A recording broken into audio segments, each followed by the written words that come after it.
ചേട്ടാ, സംസാരിച്ചപ്പോൾ ആള് ഭയങ്കര പിടിവാശിക്കാരനാണ്. അഡ്വാൻസിന്റെ കാര്യത്തിൽ യാതൊരു മാറ്റം ഉണ്ടാകരുത്. എന്തിനാടാ അഡ്വാൻസ്? മുഴുവൻ സെറ്റ് ആക്കിയേക്കാം. അങ്ങനെ ആളിത്തിരി ചടങ്ങാ, ഒന്ന് സമ്മതിപ്പിക്കാൻ പറ്റും പാട്. അതിനല്ലാടാ നിന്നെ തന്നെ ഞാൻ ഏൽപ്പിച്ചേ. നീ പോയാൽ നടക്കുമെന്ന് എനിക്കറിയാം. ഇപ്പൊ ഇതൊക്കെ പറയും, കച്ചവടം നടന്നെങ്കിൽ നമ്മുടെ കാര്യം വല്ലതൊക്കെ ഓർപ്പോ?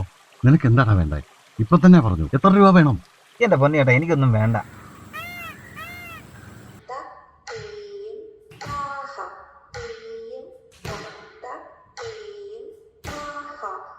അമ്മേ, എന്നെയും കൂടെ ഒന്ന് ഡാൻസിന് വിടാവോ? വല്ലയിടത്തും വായി നോക്കി നിൽക്കാതെ വേഗം വാ പെണ്ണെ.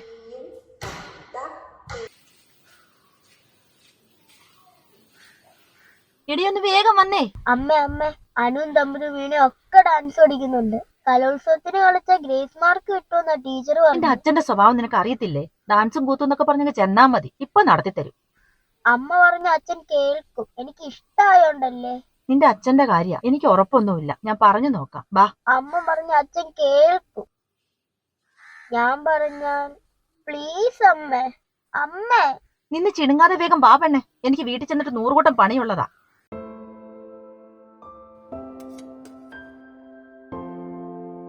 അമ്മേ, അമ്മേ ഒന്ന് പറ.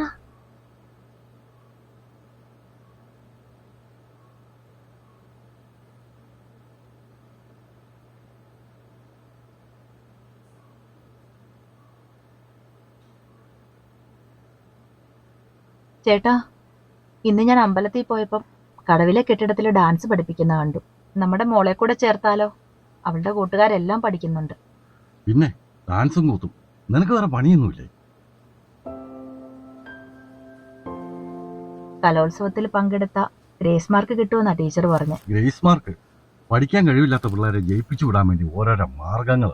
ഒരു കല പഠിക്കുന്നത് കൊണ്ട് 10 മാർക്ക് കൂടുതൽ കിട്ടുവാണെങ്കിൽ എന്തിനാ ചേട്ടാ കളയുന്നേ? അവള് നന്നായിട്ട് പഠിക്കുന്നുണ്ടല്ലോ. പഠിച്ചു കിട്ടുന്ന മാർക്ക് മതി. അവളുടെ കൂട്ടുകാരൊക്കെ പോകുമ്പോ അവക്കും ആഗ്രഹം കാണില്ലേ ചേട്ടാ ഡാൻസ് പഠിക്കണമെന്ന്? നിന്നോട് പറഞ്ഞാൽ മനസ്സിലാകത്തില്ലേ? വേണ്ടെന്ന് പറഞ്ഞാൽ വേണ്ട. ഗായത്രി, എടി ഗായത്രി,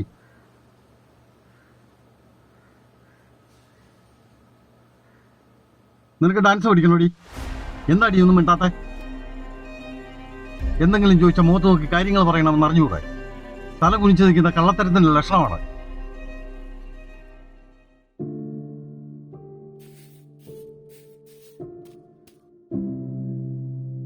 അച്ഛന്റെ സ്വഭാവം നിനക്ക് അറിയത്തില്ലേ? അച്ഛനൊരു കാര്യം പറഞ്ഞാൽ അതേ ഇവിടെ നടക്കാവൂ. അമ്മ ശരിക്കും പറയാഞ്ഞിട്ടാ. അച്ഛനോട് ഒന്നും കൂടെ പറഞ്ഞിരുന്നെങ്കിൽ സമ്മതിച്ചേനെ. അച്ഛൻ നിന്നോട് ചോദിച്ചതല്ലേ, നിനക്കപ്പ പറയായിരുന്നല്ലോ. ഞാൻ എന്ത് പറഞ്ഞാലും അച്ഛൻ എന്നെ തല്ലും. അച്ഛൻ എന്നെ ഒട്ടും ഇഷ്ടമല്ല. നീ വിഷമിക്കാതെ, നാളെ അച്ഛനറിയാതെ അമ്മ നിന്നെ ഡാൻസ് ക്ലാസ്സിൽ കൊണ്ട് ചേർക്കാം. ശരിക്കും? സത്യം.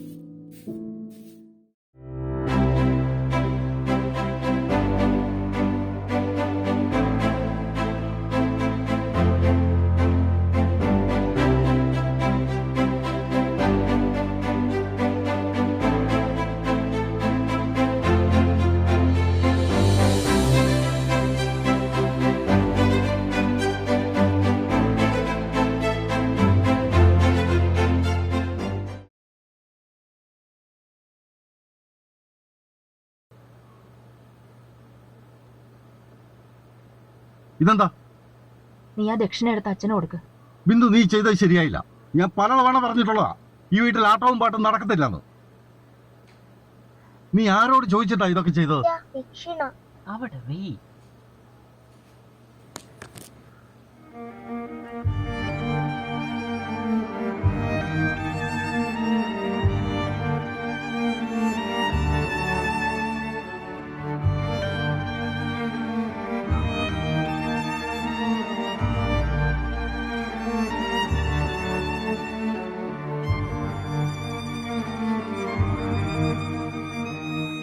ചേട്ടൻ എന്ത് പണിയായി കാണിച്ചേ?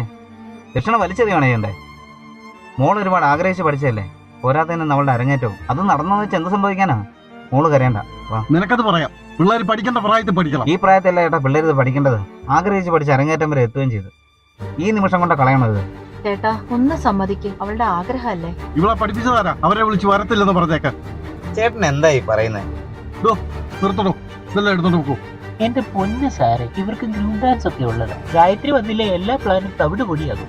ഇവള് വന്നില്ലെന്ന് പറഞ്ഞ് ബാക്കിയുള്ളവരുടെ അരങ്ങേറ്റം മുടങ്ങാനൊന്നും പോകുന്നില്ല. നിർത്തണോ?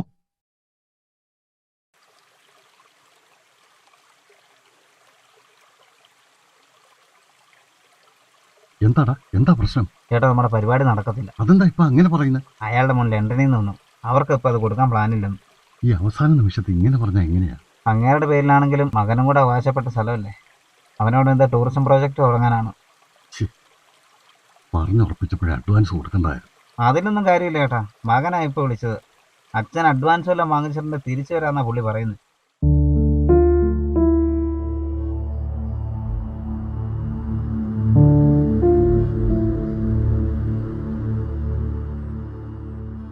ഇതിനിടയ്ക്ക് ആരോ നന്നായിട്ട് കളിച്ചിട്ടുണ്ട്. ചേട്ടന് വേണ്ടിയാന്നുള്ള അവരറിഞ്ഞു.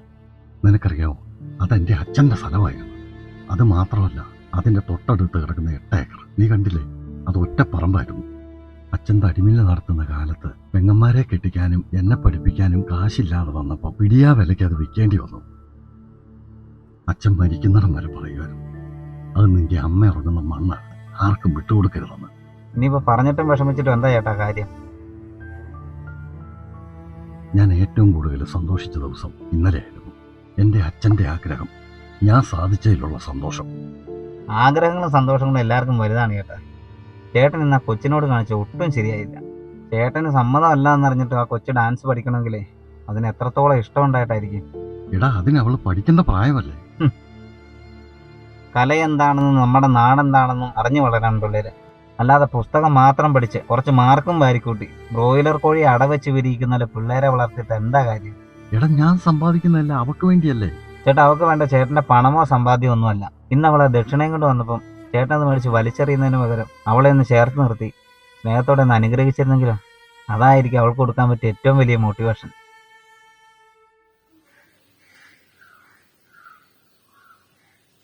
ചിലപ്പോൾ ആ കുഞ്ഞിന്റെ ആഗ്രഹത്തിന്റെ വില അറിയാൻ വേണ്ടി ദൈവമായിട്ട് മുടക്കിയ പോലെ ഉണ്ടല്ലോ.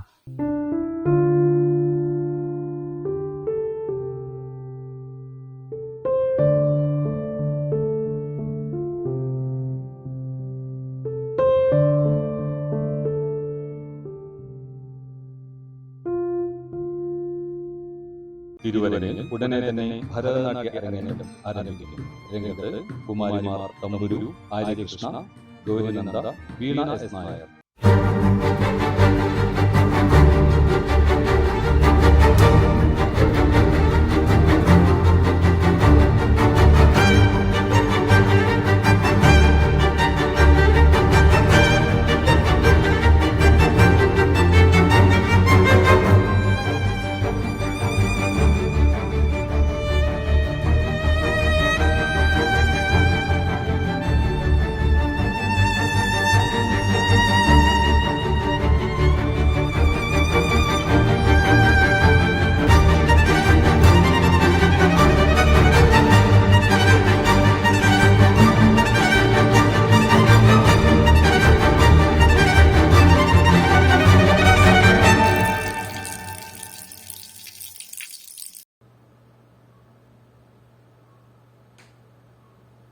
ആഹാ, നിന്റെ പിണക്ക ഇതുവരെ മാറിയില്ലേ?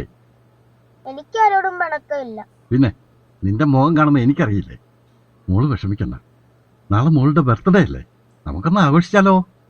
വീണയും തമ്പുരുവിനെയും മോളുടെ കൂട്ടുകാരികളെ എല്ലാം വിളിച്ചോ, നമുക്ക് കേക്ക് മുറിച്ച് ആഘോഷിച്ചേക്കാം.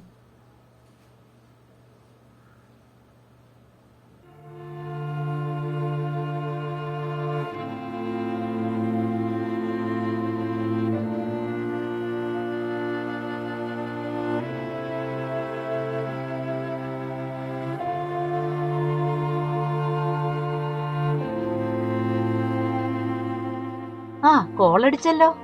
എന്ത് കോള്? തന്നെ അങ്ങോട്ട് ആഘോഷിച്ചാ മതി. ഞാൻ എന്റെ അച്ഛമ്മയുടെ വീട്ടിൽ പോവാ. അപ്പൊ അച്ഛനോട് നീ സമ്മതിച്ചതോ? അല്ലെങ്കിൽ അതിന്റെ പേരിൽ ഞാനിപ്പോ വഴക്ക് കേട്ടാണ്. അച്ഛനെപ്പോഴും അച്ഛന്റെ ഇഷ്ടം മാത്രല്ലേ ഉള്ളൂ. നീ എന്നെ ഈ പറയുന്നേ? അവിടെ ആർക്കാ നിന്നെ ഇഷ്ടമില്ലാത്ത?